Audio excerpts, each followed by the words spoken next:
film director and screenwriter Shuming premiered his debut feature film, Ajooma, at the 27th Busan International Film Festival and was nominated across 4 categories at the 59th Golden Horse Awards, including Best New Director. Shuming, thank you so much and welcome to the For Your Reference podcast. Thank you so much for having me.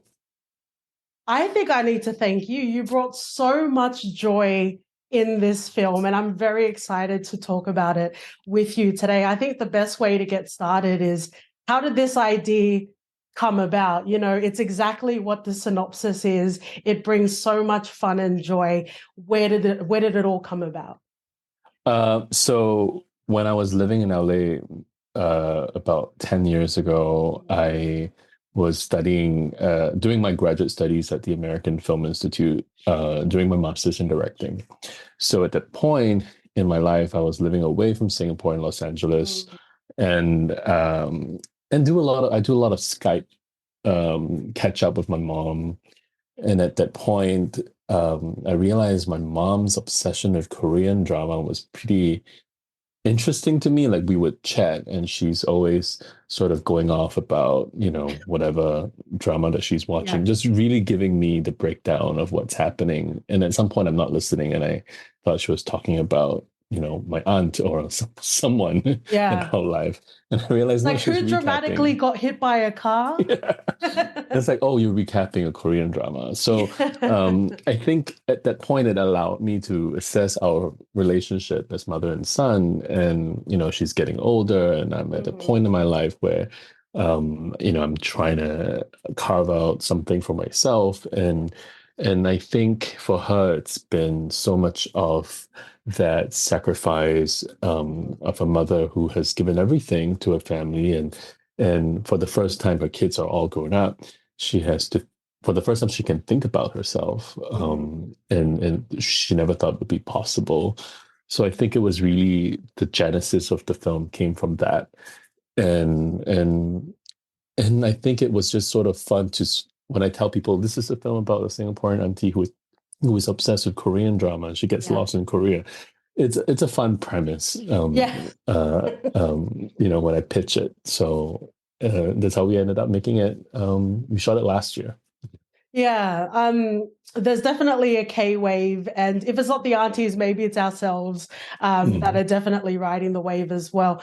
The dynamics between mother and son was definitely something I wanted to talk about. So if we can talk about it now, I think the best ways to experience and to write film is from experience, and you talk about that as well. And, you know, wanting to connect, the only way to connect, and using that time to talk about, I guess, storylines in a Korean drama.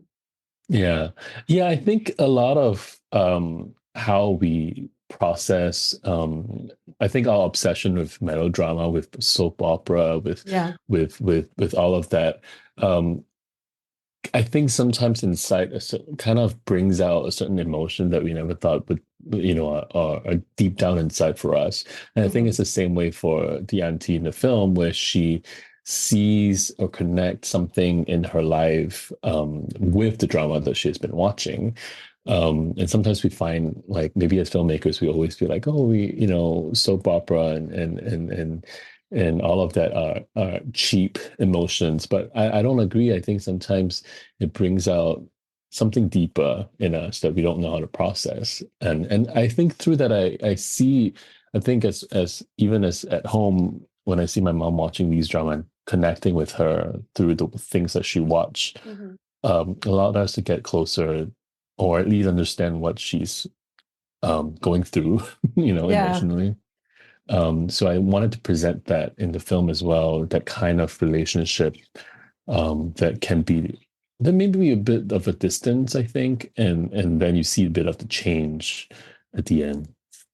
There's definitely moments of reflection, because with the son, I'm like, oh, you need to do better. And I'm like, oh, I need to do better as a daughter as well. So it was that, you know, sort of bringing and coming together as well. Another theme that I really love and I really resonated with was the grief, Mhm. whether it's explored through Auntie or whether it's explored through, not spoiling, but through other characters as well. It's pretty much what you're saying. There's so much light and shade, and bringing able to bring all different sort of tones into this film. Mhm. One moment we're in some sort of hijinks and we're trying to understand each other in a car, and in other moments we're feeling very somber and trying to figure out, as Auntie, where do we go next? Yeah. Yeah. I think that kind of there's a certain fun to the kind of what's happening in real life in the film. Yeah. I remember there are times when I'm kind of thinking, oh, but that's not really, maybe it's a little romanticized, Mm. almost like a Korean drama. So it was really about balancing the line between reality and what you watch, or the melodrama and something that's a bit more realist. But at the end of the day, I feel like this is a film that I try not to take myself too seriously with it Yeah. also. And at least even when we filmed it and we were rehearsing and workshopping it with the cast and crew, um this was right towards the end of the pandemic also, because so everyone's kind of back at work for the first time in a while. So it was a brief to my cast and crew about like, let's have fun. Let's Mm. just, I think that's what sometimes we need now is something a little light, and I feel like the energy would then show on the film itself. So at least that was the feeling behind the making of this film. But also for me, I I think when I was making it, it was also thinking about having a root or having something that connect every single person that worked on the film. And so with my cast, with my production designer, with my cinematographer, everyone, I usually tell them to think of what their mom would do in answering, like, oh, what is she gonna wear? Like, my sometimes my wardrobe would come in and show me um wardrobe of what Auntie would wear, and I kind of go like, what would your mom wear? You know, so using that as a way to connect to the character and what the story really is about. And even for Hong Hui Fang, the actress who played Auntie, so she came in with a lot of her own life experience as a mother, as a daughter, as a sister, Yeah. but also, of course, as her many years of experience working as an actress. So a lot of that combined into who this woman is, someone that I think we all recognize. Yeah. So it's not just like one person, but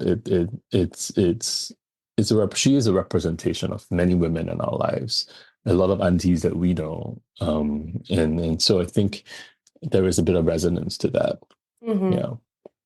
It's an exciting time, especially someone that loves films, because there's so much texture in storylines. It Mhm. can be super fun, and it can also be, really talking to true stories. We can essentially be crying and laughing at the same time, and that's absolutely what this film does for me, anyway.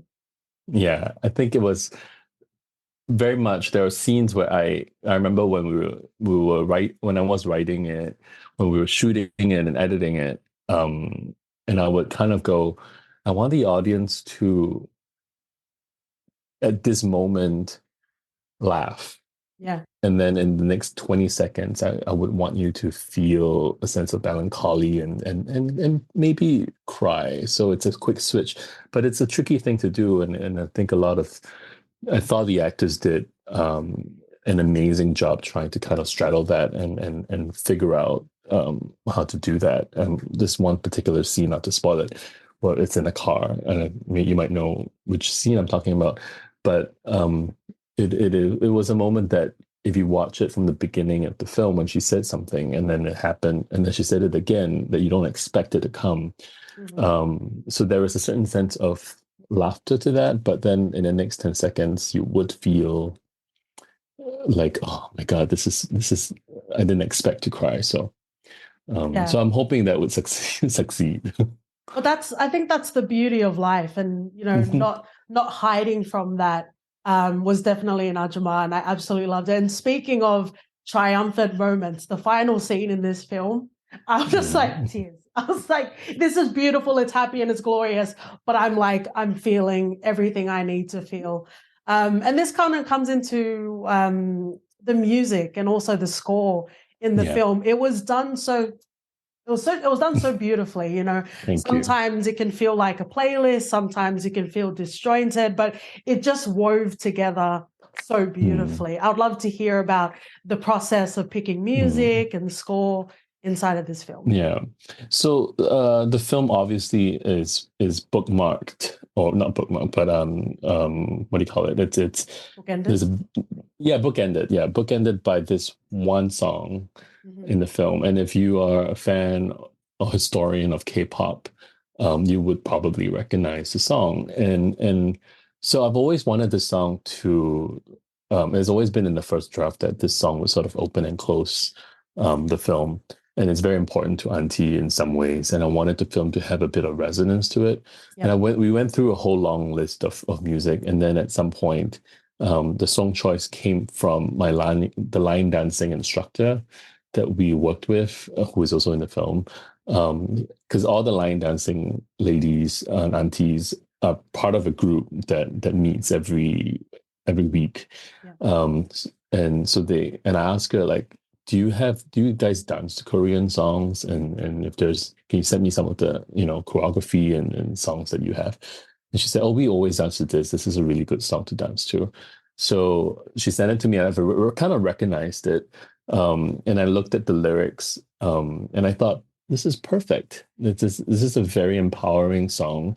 But I also made a conscious effort to not, especially if you don't speak Korean, Yeah. you wouldn't understand the meaning of the song until the end. Yeah. Yeah. Yeah. And it sort of bookmarks the film, punctuates the film in some ways, Mm-hmm. so that you recognize it, and it's a bop. I mean, it's you can't run away from it. Yeah. The soundtrack itself, I felt it was a fantastic collaboration I had with my composer Suhao. So I think when we worked together on the score, it was very much about, okay, how can this moment be sort of elevated with the music? It has a sense of magic to it, but also not too sentimental. So it was I don't want to make it such that it's overpowering the film. It just enhanced it a little bit, Mm-hmm. but also creating a sort of texture, I think, where it elevates this idea or the tone of Korean drama. And I think Korean drama sometimes have this certain tone of romanticism and that sort of feel to it. So I wanted to have that, and I also wanted that a ballad, a K-pop ballad. So we worked with independent singer who lived in the US. She's a Korean American singer, Mm-hmm. and she wrote the song. So I said I wanted this is the premise of the film, well, not the film, premise of the drama in the film. Yeah. Can you write something that could be kind of connected to the story, but also to not just to the drama, but to the film itself. Mm-hmm. So she wrote this beautiful ballad, which when I first heard it, I was like, I thought it was an existing song. It's just like, Yeah. no, Yeah. no, Yeah. Yeah. no, I wrote it, and it was perfect. I thought it was so we also kind of used that tone to kind of, make it a sort of mark to the film itself, music wise. Mm-hmm. So, and little things you hear, even choices of sound design and the music you hear in a restaurant and all of Yeah. those things. It's really to kind of create this texture of what Seoul is, what Korea is, and how much of how instantly you recognize that this is Seoul and this is Korea Yeah. because of the music, because of the achievement that they've had in terms of pop culture. I Mm-hmm. think that was very featured prominently in the film. Yeah. Yeah. It was a very grounded, hopeful joy, I think, that was through the music as well as through the film. And, even talking about creating the creativity is gorgeous. The same way watching this film, like you never know what you're going to get out of it. And what you brought to this film really, I think, will make everyone feel everything they need to feel. Which is a beautiful thing. Before I get to the last question, I just wanted to quickly talk about, so I'm Tongan, I'm from the Pacific Islands. But even I could tell there were moments where the language was changing. So we have cultures, we have different characters that are Singaporean, that are Chinese, that are also Korean as well. And I kind of want to talk about the sort of balance or how fun it was perhaps to have the melding of those worlds. That's a good point, because coming from Singapore, where we are very multicultural, but there are also certain influence of the things we watch and the things we listen to. It's incredibly diverse. So I grew up watching, Hong Kong films, Hollywood films, British movies or television, and all of those things have always been, and also Singaporean production.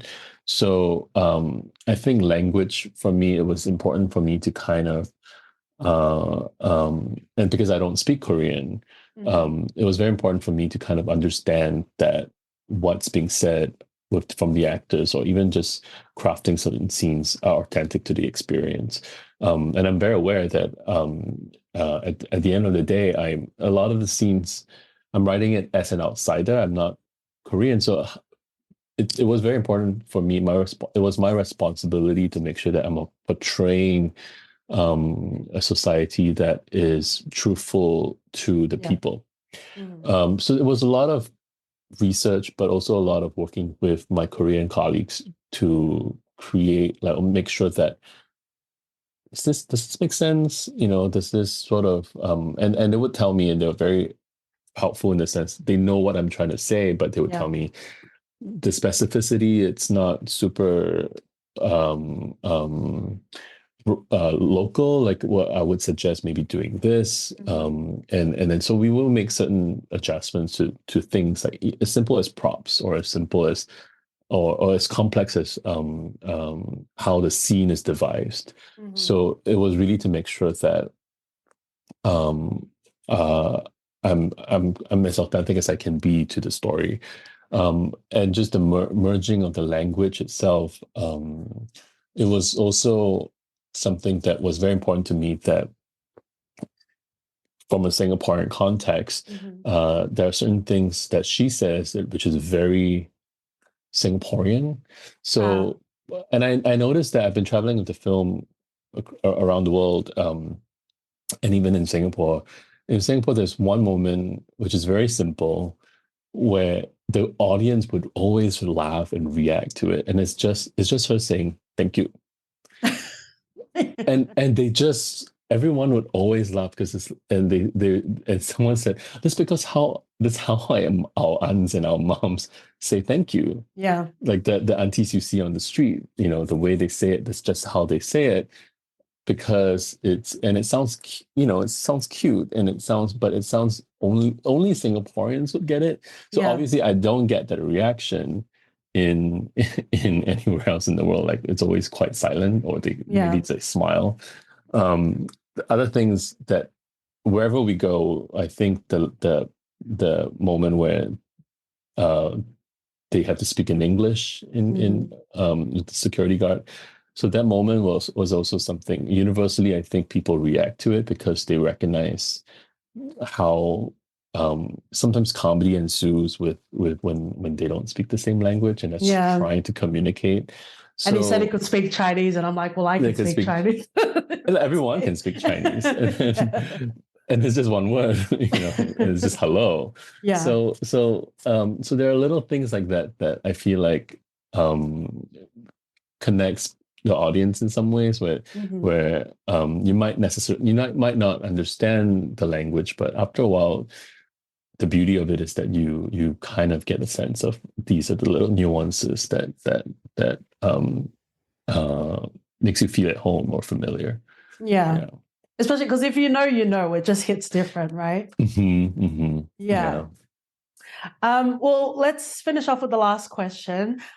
We finish off our reviews with a recommendation. So, what would you pair with Ajooma as a double feature? One of the film I really I saw and I know it's play. I'm actually meeting him on Friday for lunch. Anthony Shim's Rise Boy Sleeps, which is the Ah, Korean Canadian mhm. feature. That also premiered in Busan. It is a story about a Korean immigrant, a single mother who moved to Canada with a child. And sort of, it's a beautiful film with a beautiful soundtrack and and really grounded performance from the lead actress. Um, I watched it for the first time in Jeddah at the Red Sea International Film Festival, Mhm. and they watched my film there also. And then we realized in both films, there's one moment where we had the exact same line. Love it. Um, where when I watched it, I remember I watched it, I was like, oh my God, I have that same moment in my film. And then, but in a completely different context. Mhm. But it sort of we found it so funny because we were like, it's um this one moment. It's obviously tonally and all of that, they're completely different. Um, but I thought I think it's a beautiful film that I highly recommend audience at the film festival to go watch. Yeah. And of course come watch my film, which is playing this weekend. I think that's one of we have a handful of filmmakers that we've interviewed, and I think that's one of my favorite responses, like the intersection of two films with the same line. I love it. So Yeah, great. yeah. It was so lovely chatting with you, Shuming. I really, really Thank you enjoyed so it. much. It Thank you was a for a pleasure. gorgeous film. Thank you for your time. Thank you.